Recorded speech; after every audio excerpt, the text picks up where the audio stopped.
Hello everyone, a very good afternoon to all of you. Welcome to the Law Entrance channel of Adda 24/7. आप सबका बहुत बहुत स्वागत है। जो भी यहाँ पे लॉ एंट्रेंस के कैंडिडेट्स हैं, स्पेशली क्लैट 2024, आज आप लोग का ये सेशन है जहाँ पे हम लोग क्लैट का लीगल रीजनिंग का 4th क्लास कर रहे हैं। ठीक है, तो ये जो आप लोग का क्लास 4 है that is very important because यहाँ पे जो पैराग्राफ आज लेके आई हूँ दैट इज़ डिफरेंट। हमेशा क्लैट में पैसेजेस के लिए, सरप्राइजेस के लिए रेडी रहिएगा बिकॉज ज़रूरी नहीं है जो हम लोगों ने पढ़ाया वो एज इट इज़ आ जाए। कंपटीशन एग्ज़ाम है, पैराग्राफ आप लोगों के अलग अलग आएंगे। सबको यहाँ पे good afternoon. We will not waste our time, let's start with the paragraph. कोशिश करिए पैराग्राफ को क्विकली पढ़ने का, ठीक है। चलिए, सो ये जो आप लोग का पैराग्राफ है, the main objective of payment of wages act. अब क्लास, ये payment of wages act ma'am ये तो हमने बिल्कुल नहीं पढ़ा है, तो घबराने की ज़रूरत नहीं है। पेमेंट ऑफ वेजेस एक्ट, अगर वर्ड समझ में नहीं आ रहा घबराओ मत, जब आगे पढ़ोगे आप लोग को चीज़ें समझ में आ जाएंगी। वेजेस का मतलब होता है जो काम करना है, काम का पैसा मिलना चाहिए। सो आगे पढ़ते हैं जिसको समझ में नहीं आया। The payment of wages act is to avoid unnecessary delay in the payment of wages and to prevent unauthorized deduction from the wages। जैसे नहीं, दिहाड़ी मजदूर होते हैं, एक दिन का 100 रुपये, एक दिन का 200 रुपये लेते हैं, तो ये बेसिकली उनके लिए है। ठीक है, जितना काम उतना दाम। तो इस एक्ट का लाना क्यों ज़रूरी था? जिससे कि अननेसेसरी डिले उनके पेमेंट में ना हो। जो काम करवा के पैसे नहीं देते तो भाई इस एक्ट के ज़रिए हम उनको पनिशमेंट दिलवा सकते हैं, right. It applies to the payment of wages to person employed in any factory. और क्लास, ये आपका किस पे अप्लाई होता है? अप्लाई होता है जो बंदा फैक्ट्री में एम्प्लॉयड है, to the person employed upon any railway में काम कर रहा है by the railway administration, either directly and through the subcontractor by a person fulfilling a contract with the railway administration, and to the person employed in the industrial and other establishment। यानी कि class, जो बंदा, जो मजदूर किसी factory में काम करता है, किसमें? किसी फैक्ट्री में काम करता है। कहाँ पे? फैक्ट्री में। रेलवे के अंतर्गत जो कंस्ट्रक्शन चलता है उसमें काम करता है, और किसी भी इंडस्ट्री में काम करता है। तो इन लोगों के लिए बेसिकली जो यहाँ के मजदूर काम करते हैं उनको पेमेंट नहीं मिला, तो ये आप लोग का एक्ट है। ठीक है, आप भी समझ गए होंगे। The benefit of the act prescribe for the regular and timely payment. ये एक्ट क्या बोलता है? देखो भाई, आप लोगों को पेमेंट देना है इन सब लोगों को कब? मंथ के 7वें दिन या 10th तारीख को पेमेंट देना है। And preventing the unauthorised deduction made from the wages and arbitrary fine. Arbitrary मतलब मनमाना फाइन इम्पोज नहीं करना है आप लोगों को, मतलब जो काम करवा रहा है, और टाइमली पेमेंट देना है। पेमेंट का टाइम क्या है? महीने की 7 तारीख को या महीने का 10 तारीख को। एंड आई होप सो अब पढ़ के आप लोगों को रिलैक्स मिला होगा कि भाई ये हम लोगों ने, आई थिंक हम कर लेंगे। कभी भी माइंड में नेगेटिव ख्याल मत लाओ कि हम नहीं कर सकते। कोशिश करो, पैराग्राफ 300 से 400 वर्ड का आएगा, 2 से 3 मिनट में पैराग्राफ को फिनिश करो। यहाँ पे जो मेरा टारगेट है 50 क्लास 50 पैसेज, आप लोगों का एक रिहर्सल हो, एक प्रैक्टिस हो पैराग्राफ को समझने का। 50 पैराग्राफ बोले तो 50 एक्ट क्या पता हमारे हो जाए, तो 50 एक्ट नए नए। और बिल्कुल ऐसा नहीं कि भाई जैसे ये आप लोग को LLB में भी नहीं पढ़ाया जाएगा, लेकिन ये ऐसा एक्ट है एक बार पढ़ने से याद हो जाता है। ठीक है, next, wages averaging less than 6500 per month only are covered and protected by the act by the amendment 2005 by section 18। मतलब पेमेंट, जैसे आप भी जानते हैं, ये सब जो मजदूर काम करते हैं इनका ज़्यादा पेमेंट नहीं होता। अगर एक दिन का 100 रुपये भी ले रहे हैं तो आप भी देख सकते हैं 30 दिन का इन लोगों को कितना मिलेगा? 3000 मिलेगा। तो ये किस पे अप्लाई होगा? वेजेस एवरेजिंग लेस देन 6500, इन पे अप्लाई होगा। वेजेस का मतलब क्या है यहाँ पे क्लास? वेजेस का मतलब है contractual wages and no overtime wages.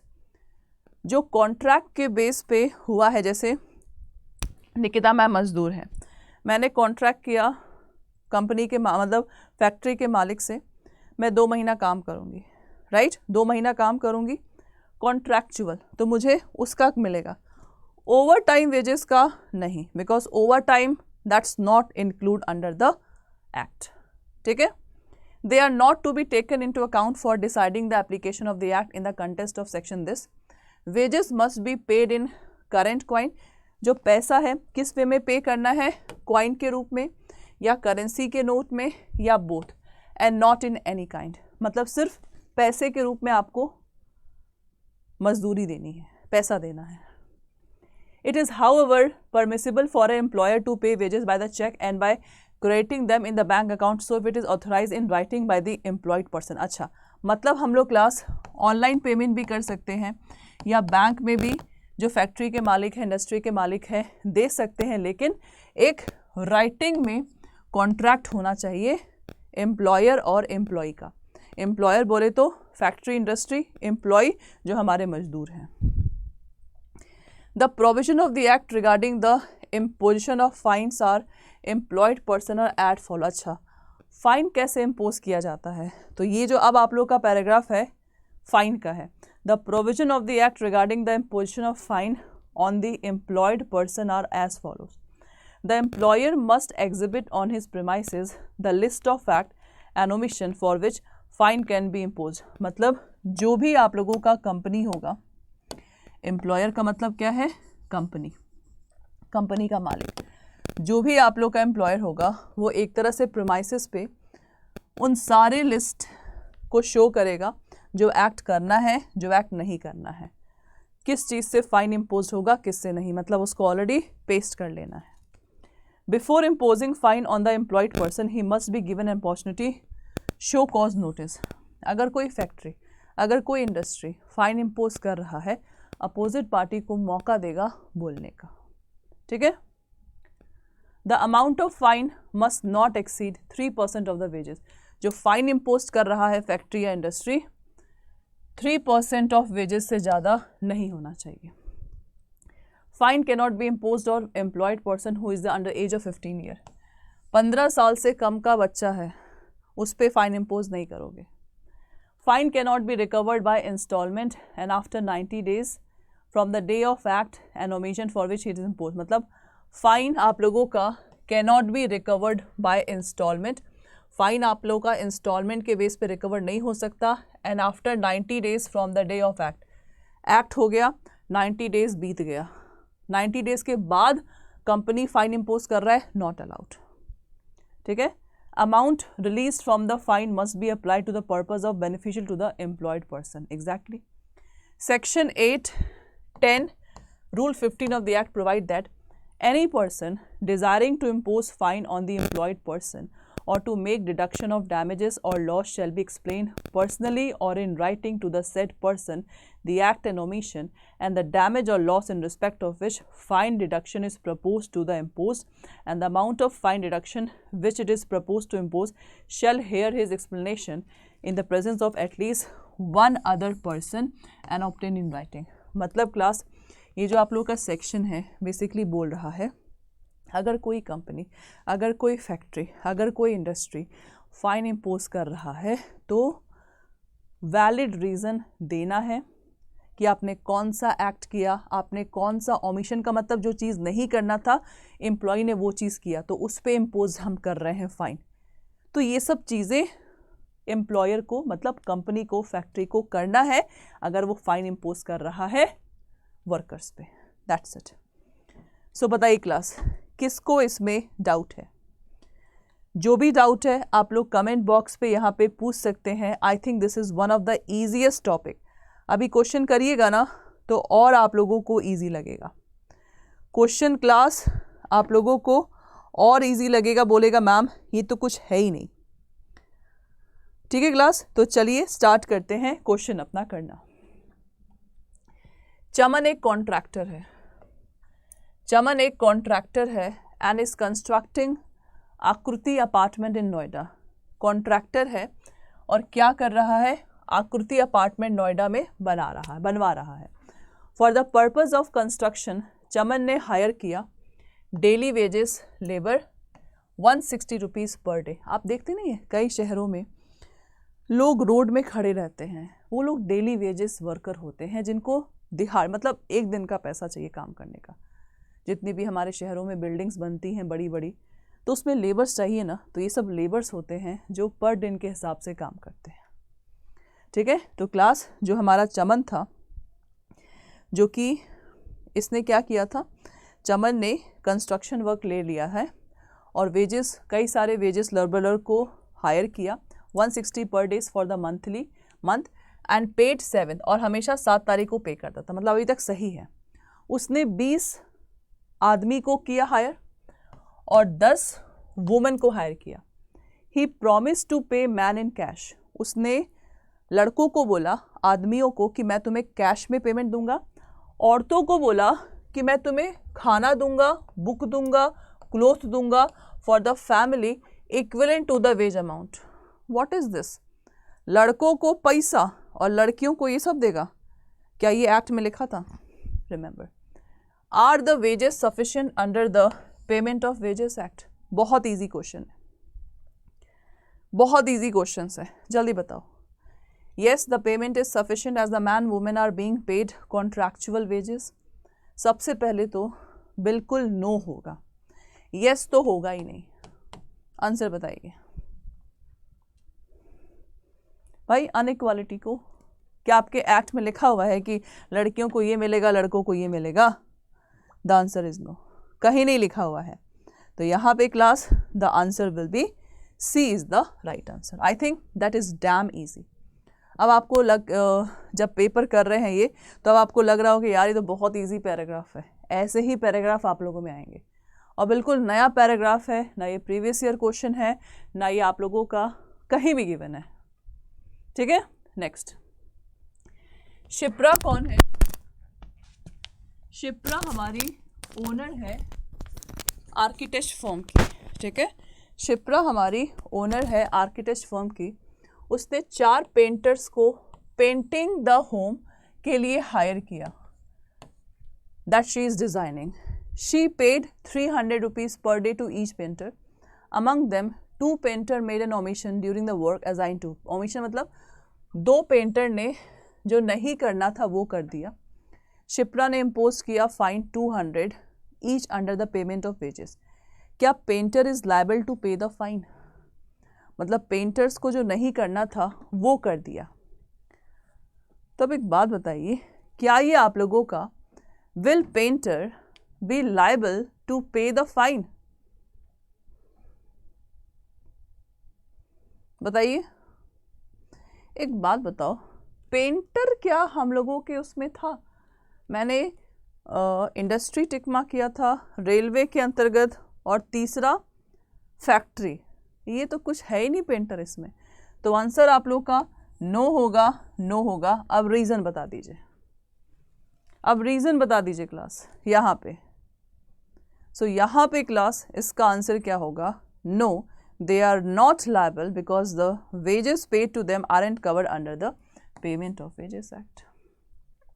I hope so आप लोग मुझसे पहले आंसर कर रहे होंगे। Right guys, next. Summer working for a bangle manufacturer, bangle, चूड़ी, right, was hired on condition to work for 18 days. Summer एक मजदूर था, 18 दिन के लिए हायर किया गया per month to make 100 bangles. ठीक है, 18 दिन पर मंथ, मतलब एक महीने में 18 दिन काम करना था और उसको 100 बैंगल बनाने थे। In the due course, summer 14 साल का है बेटा। ये जो समर है मजदूर 14 साल का है। उसका एग्ज़ाम था स्कूल में, तो उसने क्या किया, एक मंथ में 100 बैंगल्स नहीं बना पाया। एम्प्लॉयर ने फाइन इम्पोज कर दिया 500 for not doing work. Omission मतलब नॉट टू डू। क्या समर पे द लायबिलिटी? समर पे द लायबिलिटी हमने पैराग्राफ में क्या पढ़ा था? 15 साल के अंदर जो भी बच्चा है उस पर हम फाइन इम्पोज नहीं कर सकते। सबसे पहले इसका आंसर ये या ये होगा। अब बताओ क्या चीज़ है इसमें? तो यहाँ पे क्लास आंख बंद करके भी आ रहा है मज़ा क्वेश्चंस करने में? हाँ, Vinod imposed a fine on Jay for the damages done by him. Vinod ने फाइन इम्पोज किया Jay pay for damages done by him due to the omission of the work on Jay's part, मतलब ओमिशन जय ने कुछ नहीं किया होगा. Vinod expressly and in person communicated the omission done by Jay and gave him chance to clear his stand in front of the other coworker. मतलब विनोद ने जय को चांस दिया कि तुम भाई अपने फेवर में जो बोलना है बोलो in front of the coworker. Vinod on being unsatisfied imposed a penalty. वे विनोद जय का नहीं सेटिस्फाई हुआ, पेनल्टी इम्पोज किया. Jay oppose paying the penalty stating that the law was not followed properly to pronounce him penalty. बताइए. That is very good question. थोड़ा सा हटके question है आप लोगों का, थोड़ा सा हटके क्वेश्चन है. बताइए फोर्थ का एग्जैक्ट आंसर क्या होगा. जय लायबल होगा कि नहीं. मतलब देखो, विनोद ने हर चीज किया, जय को बोलने का मौका दिया को वर्कर के सामने, जो ऑलरेडी हमने पढ़ा है. तो भाई यहाँ पे लेकिन विनोद है जो कंपनी का मालिक है, वो अनसेटिस्फाई हुआ, इम्पोज पेनल्टी. जय ने अपोज किया paying the penalty stating that the law was not followed properly to pronounce him penalty. अच्छा, law was not properly followed. वाह, लॉ में ही गलती है. हाय तेरी की, ये आपका नहीं होगा. Jay will liable as the due course for imposition fine was followed and no omission in procedure was there. बिल्कुल करेक्ट प्रोसीजर फॉलो किया था विनोद ने. भाई गलती किया है, फाइन इम्पोज करना पड़ेगा, बिकॉज विनोद ने हर एक चीज़ किया जो पेनल्टी इम्पोज करने में करते हैं. हर एक चीज़, मतलब पूरा प्रोसीजर फॉलो किया. So that's why Vinod is right in his side. Next, ABC has a accumulated 5,000 amount from the penalty and omission done by the employee. अच्छा, ABC लिमिटेड कंपनी है, उसने 5 लाख इकट्ठा किया amount from the penalty done by the employees. बाप रे. The amount was used by company CEO for installing water purifier for employees. Is the application of the fund is correct. क्या ये fund जो use किया है इस company ने, class, क्या वो सही है. अच्छा क्वेश्चन है आपका ये. मतलब जो फंड आता है फाइन इम्पोज कलेक्शन में, उसको हम पब्लिक वेलफेयर में यूज़ कर सकते हैं. तो क्लास, यहाँ पे कंपनी ने वाटर प्योरीफायर इंस्टॉल किया एम्प्लॉयज़ के लिए. So I think this is absolutely yes. तो यस, बट रीज़न आप लोग का ये सही है. सो जल्दी बताइएगा ये पैराग्राफ कैसा लगा कमेंट बॉक्स पे. तो ऐसे ही पैराग्राफ फिर से मिलेंगे मंडे को. टारगेट है 50 पैराग्राफ 50 दिन में कंप्लीट करेंगे. So that's all for today's class. Concept के लिए अभी भी टाइम है. ये क्लैट का स्प्रिंट बैच है, ले लीजिए. कॉन्सेप्ट क्लियर हो जाएगा. Mock paper, e books, doubt session. मेरी क्लासेस बैच में 13 अक्टूबर से शुरू हो रही है. तो इस बैच को लेने के लिए आप लोग कूपन कोड यहाँ पे यूज़ कर सकते हैं, दैट इज़ Y391P. तो अड्डा 24/7 ओपन करिए, ऑल कोर्सेज पे जाइए, undergraduate, law entrance, CLAT, ये रहा आप लोग का स्प्रिंट बैच. बस बाय नाउ पे क्लिक करिए, कूपन कोड डालना है Y391P. क्लिक करिए, 77% का डिस्काउंट है. Do not forget to purchase. Thank you so much. मिलते हैं कल.